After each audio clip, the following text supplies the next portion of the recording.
Rockridge Mobile Health. Gotcha. Where are you from? Originally and now? Colorado and East Bay. Okay, well done. 3, 2, go. We've all heard of the saying, if you can't measure it, you can't manage it. That's never been more true when it comes to our health. Raise your hand in here if you know how much you weigh. Keep your hand up if you know what your oral plaque score is. Tooth decay is the most common chronic illness known to man. It's 20 times more likely than diabetes. It affects every aspect of our lives. The way we eat, the way we sleep, the way we play, the way we learn. It negatively affects other chronic diseases, heart disease, diabetes, stroke, and even mental health. The plaque detector application is free in the iOS store and Android. Patients upload 3 standard pics to their dental office using our HIPAA-compliant secure server in the cloud. Practitioners are able to give you remote diagnostics, consultation, and supervision. We charge the dental office $250 per month. We've got 1 dentist live in Berkeley. We've got a letter of intent for 600 dental centers in California.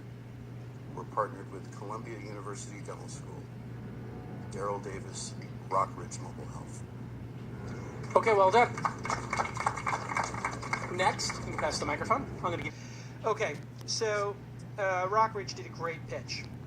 Everybody got super engaged. They used the pitch technique. I'm going to talk a little bit about the pitch technique and a little bit about the business. So, on the pitch technique, he did the call and response, survey thing, and that got everybody in the room engaged.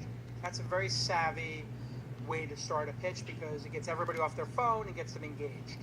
Now, you better know the answer to the question you're about to answer, because if I'm like, how many people had dry oatmeal today? Come on, how many people had dry oatmeal?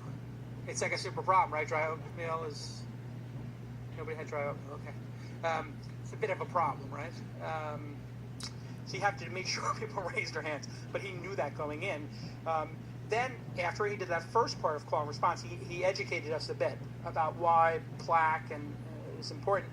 And then he got into how it worked. So you were probably all sitting there saying, well, why is this important? Then he answered it.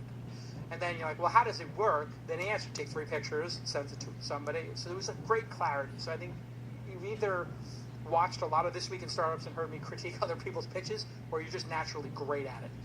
And then he answered my question, which is traction. Hey, how's this going? Is it in the market? Tell me where you're at.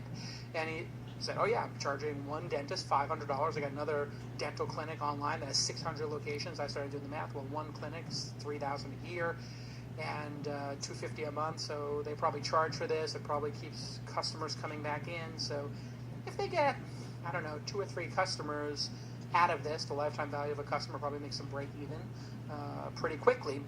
And so I was really excited about it. How many full-time employees do you have? 2. Perfect. Now, what I want to point out here is that he listened to my question and answered it. This is a breath of fresh air. Oh, my Lord. A founder who listened to the investor's question. My God. Is this your 1st or 5th startup? 6th. Got it. I know that he's done 5 or more startups because he's a pro. And what's happening now in this relationship here, and it's turning into a little bit of a bromance, I'll be honest, is I'm starting to think, I could work with this guy, and he's going to answer my questions, and he's going to credibly do what he says, right?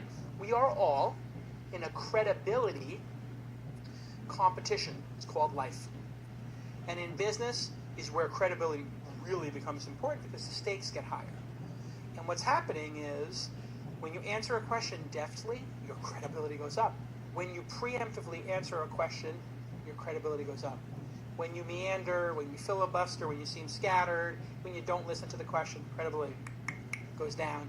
And in an investor's mind, and they won't tell you this, they're just thinking, I'm going to make 2 investments this year. I want to be in business with this person. What if I ask them for the P&L from last month? And then they just go on an 18-minute answer about anything but what I just asked for. Like, this person's going to be difficult. They're literally thinking that. Because VCs, I'm not talking about angels, I'm talking about the people downstream, they're already rich. They don't need you, even though they do. In their minds, they think, you know what, there's enough great companies in Silicon Valley. If this person's too difficult, I will move on to the next. Be cognizant of that. I'm not saying you have to be likable. Many of the founders I've invested in, I'm not saying any names, are known to be difficult people who swing elbows around. And when you're standing next to them, you sometimes have to go like this. And the elbow goes by, and you're like, okay, I know that wasn't intended for me, but I almost broke my nose.